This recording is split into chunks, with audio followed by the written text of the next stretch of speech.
Oi, What's up? What's up, dude? How you doing? Muni Lot. It's been a while, yeah. A couple of weeks at least. Got some pretty good I signings think in my it's been opinion. a month. It's been about a month, yeah.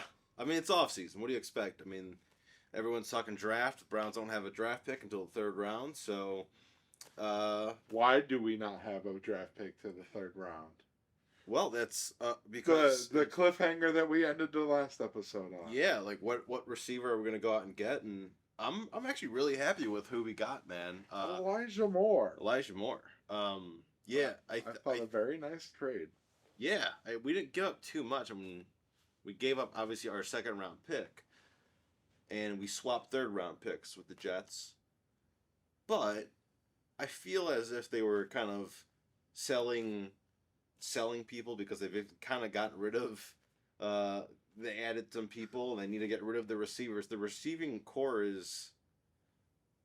There's no way they can keep all these guys. I thought they were definitely going to get rid of Elijah Moore or Mims, and we've been connected to both for quite some time. I'm glad we went and got Elijah Moore rather, and what we also pay him is like next to no money. We only owe him over the course of the next 2 years like $2 million or $2.5 million. So I think it's a great pickup. Guy with a huge upside. Yeah. I think it's exactly what the Browns need. It's a guy that you can plug in the slot receiver position, or you could put him outside as a burner. Kind of does it all. He's quick too. Yeah, very very fast. I think he's a very, I mean, he's a top notch route runner, which is another, that's a perfect combination of elite speed and good route running. It's a good combination. It's just a guy that just got frustrated with not getting many touches in New And York. how could you not though? Yeah, I mean, it's not like, I mean, that's a normal thing with receivers anywhere in the league. Yeah, it totally hasn't happened here in the Yeah. last couple of years. Right. With someone But this is, that is now a Raven, by the way. yeah, Not naming names. yeah. I'll say this about the Moore trade. I feel like it was a very good move because of what they had to give up capital wise. To me, it was just they moved back a couple spots. They got a third round pick in return attached to a player. So if you move back 20 spots to go add another receiver, I think you did the right thing there. Um, Everywhere else on the team right now, it's been very, very steady. A lot of like lower signings, like not anything that's jumping out. Just Marquise Goodwin. I mean, I think that's a good veteran presence in the receiving room, and another quick guy. But I think if we had a single person who this is really targeting is Anthony Schwartz, because yeah, I think it's production wise, and they went out and signed two very speedy, very speedy guys, and both of them. And I'm sure they're getting ready to draft one as well. Yeah, absolutely. I mean, we have. I mean, we only signed Goodwin to a 1-year contract. So yeah, it's definitely a short-term fix, but I think he's going to give a lot more production than Anthony Schwartz. And I did look it up, and both of the guys were running, I believe, like a 4.4. Now, I mean, for Goodwin especially, that's been quite a while since he got drafted. You also got to remember they're getting back Jakeem Grant, who's also in the 4-4 kind of area. Even though he's just coming off torn Achilles, which is but I'm still very nerve-wracking. I'm still like, okay, he might have done that, but I still think he's going to come back and still be a factor for this team. He's a professional. He's been doing it for years, and he can. I think he's going to live up to a very low-key but significant role to this offense. Well, yeah, it's a role that we've been needing for years, and we've kind of put band-aids over that. I mean, we tried DPJ, we tried Schwartz, we tried Jerome Ford. Yeah, we need something, and we had him in place last year. Obviously, the Achilles injury in training camp. Yes. So there's going to be a lot of interesting questions in our receiving core this year. um, leading up into training camp and the start of the season. Um, Not knowing how many players they're going to draft, or because right now it's like there's about 10 receivers in that room right now. Moving forward, I mean, I think there's not much to cover outside of the last time we talked, since obviously the just a few receiver signings. We've been pretty quiet, and I like quiet because this Yeah. Browns team has been pretty. I guess the most noise we've heard about this team, and it hasn't been about the roster or the team in general. Um, I'm sure this could be moved to a different video, but I feel like we just throw this out there for casual Browns news.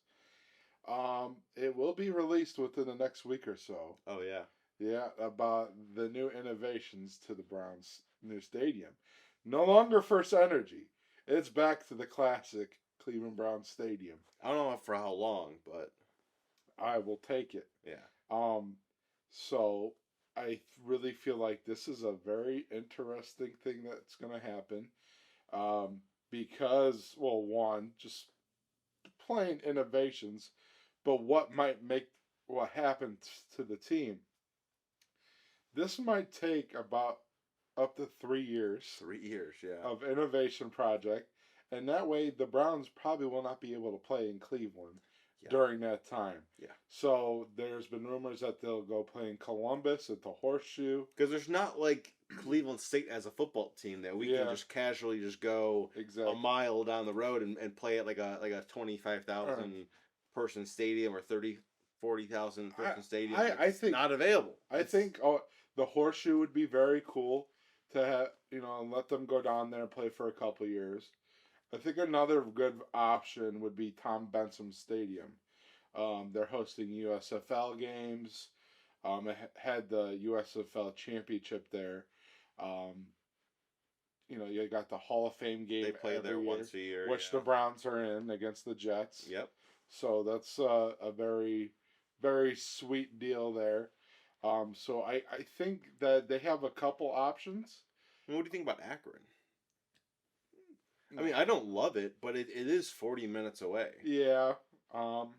Compared to, I mean, I don't think I would be traveling down to the Horseshoe, although it would be really cool to see the Browns play at the Horseshoe. Yeah. It would be sweet, but I'm not driving 2 hours on the whim. Like, how many times do we text each other, hey, do you want to go to the Browns game tomorrow? And we just buy tickets. Well, we got the luxury of going. You gotta remember that the Horseshoe, in comparison to the Browns Stadium, yeah, seats almost 30,000 more. Exactly. So, I would think it'd be really sweet to it'd be done in Horseshoe for a couple of years. It'd probably be good for me for as much as money I spend on tickets.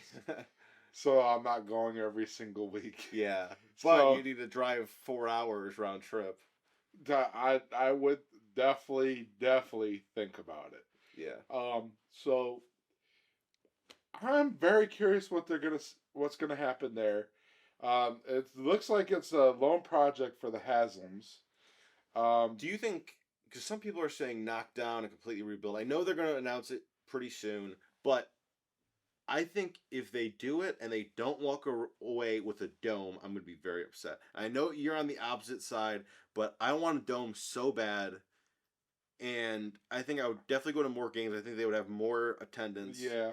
But I think we need a dome. We're on the lake, man. There's no reason why we don't have a dome. And I don't want a retractable dome. Retractable domes don't really work. And what I've heard is it's a complete freaking nightmare when it comes to actually opening and closing. A lot of them rust out and then they just can't move anymore. So that's a money pit. And I wish they just put a dome on it. I don't care.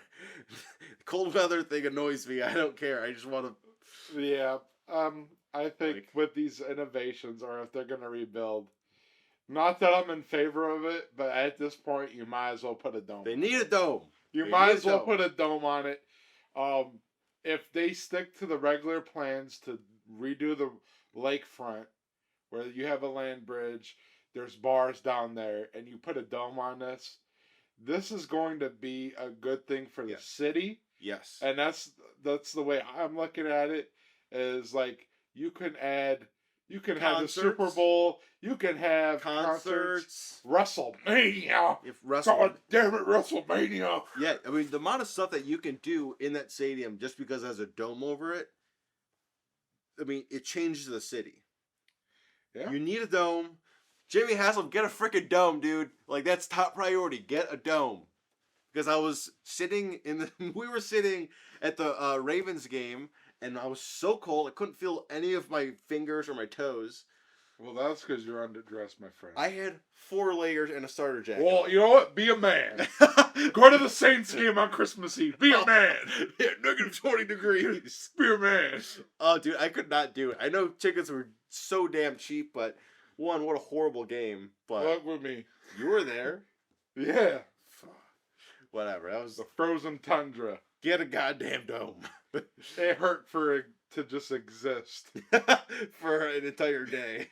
3 hours of existing was the most painful thing. It took me about another 5 hours to defrost.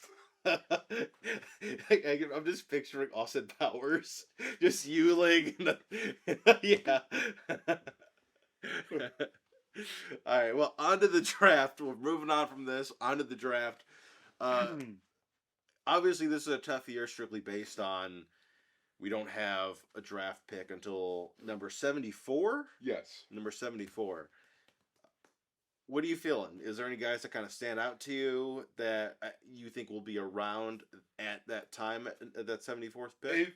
It's one of those hard things to pinpoint because you got to think about it like this.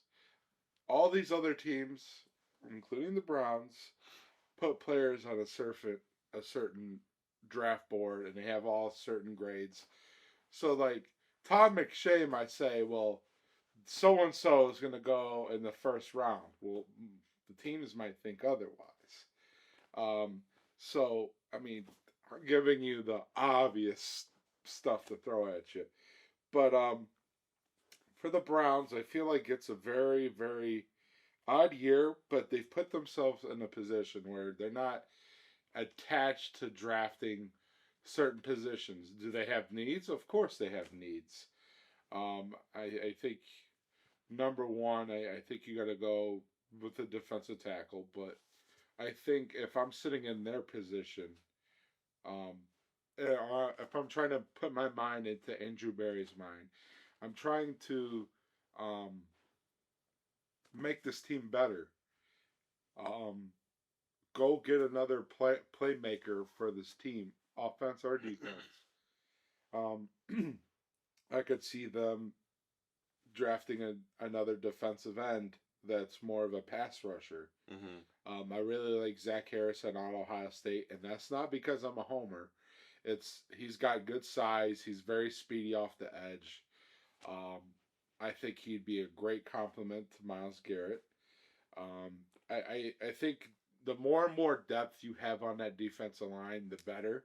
Yeah. And I think where you add someone like that to your defensive front, I mean your defensive end room, you'd have Myles Garrett, Alex Wright that had a very decent year last year, who's gonna be growing.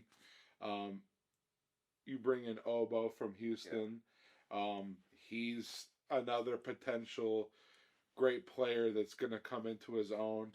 And then you bring in another young guy that has the potential through the roof to be one of the best defenses in the league in the next 10 years.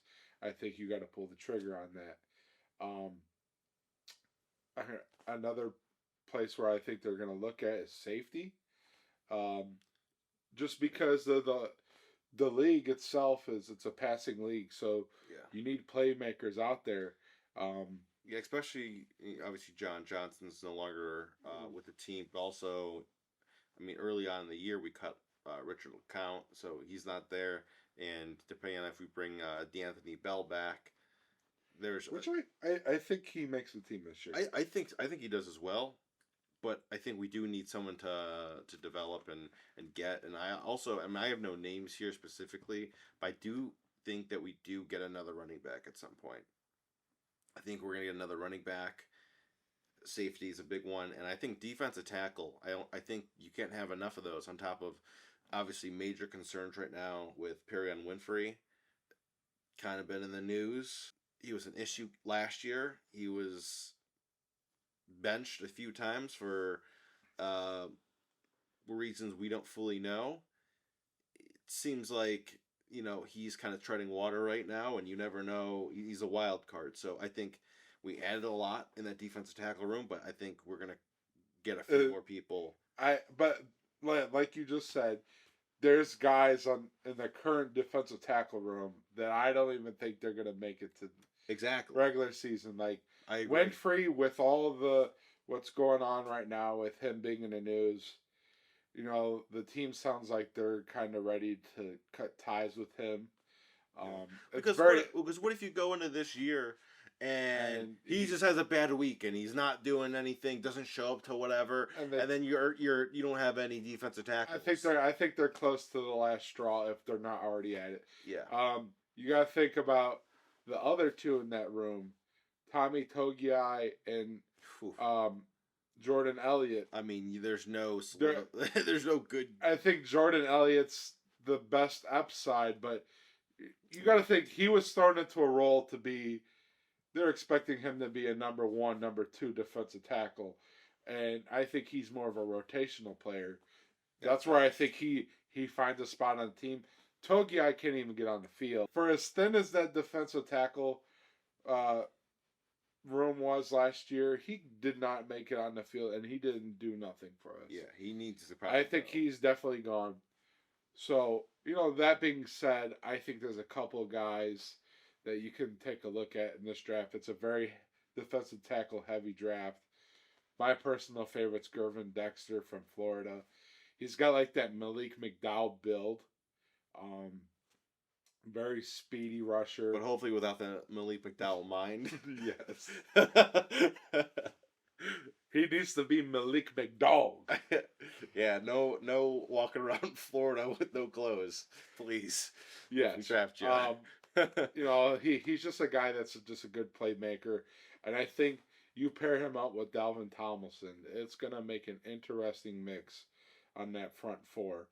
But all in all, I'm just excited for the draft. I get excited every year. It's a fun time. Yeah, we're gonna put out another video soon. What got this Muni Lot Report all started was the draft video. The draft, yeah. So they're up 2. This is our third draft.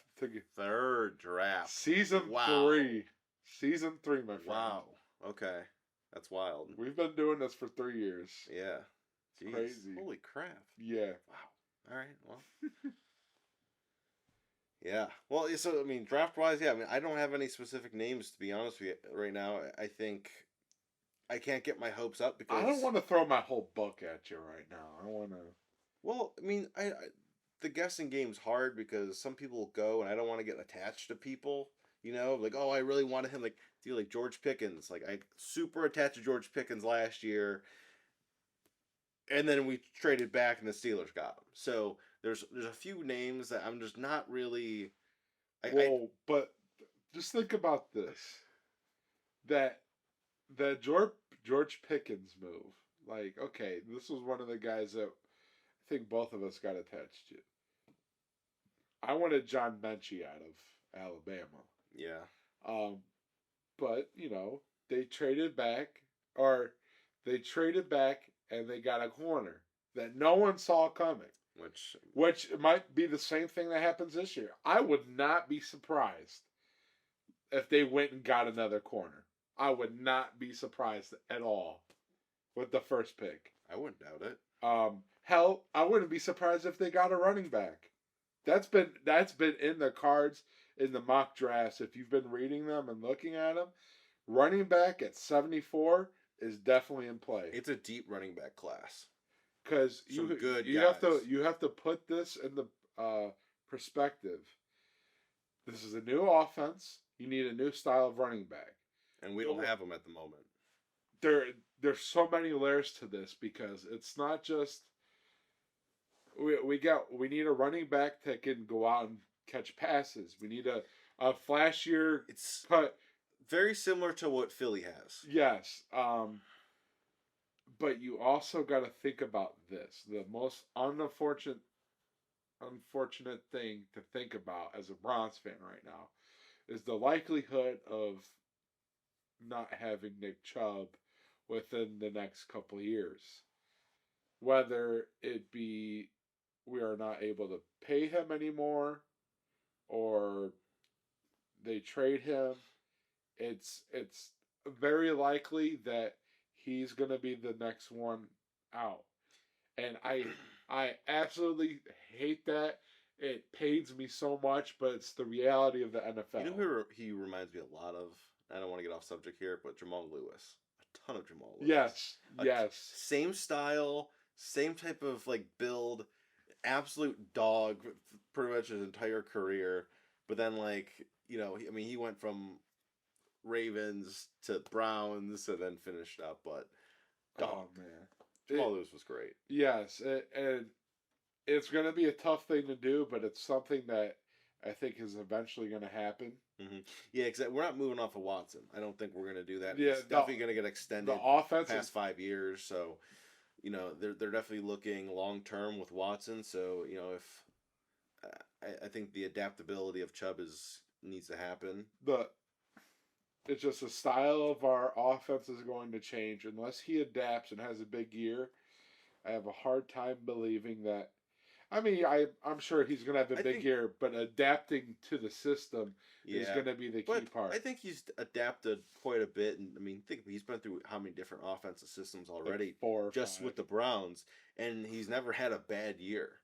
So I think he's going to be completely fine, and I think people underestimate him in the passing game because he's caught some he's not great, okay? He's not like a top tier pass catcher, running back, but when he does and he gets downfield, he's got some touchdowns on short passes. So I'm not gonna discount Nick Chubb. Nick Chubb's awesome. I think his name's Denzel Washington or Darnell Washington from Georgia. If they can get our hands on that player, oh my gosh. That dude's a dog. He's 6'9". Yeah, that's what we He's need. another left tackle. He's as fast as a receiver. He runs routes like no other. I would love for them to get him, but he's probably gone in the first round. Yeah. So we'll see what happens, guys. Thanks for watching. Sorry about it was a little bit all over the place, but thanks for watching. And we'll keep you posted on the draft. And you'll see a couple different videos here soon, my friends. Yeah, absolutely. So stay tuned for we're gonna have a video before the draft and then after the draft. So take care, guys. Peace and love. And go Browns. Go Browns.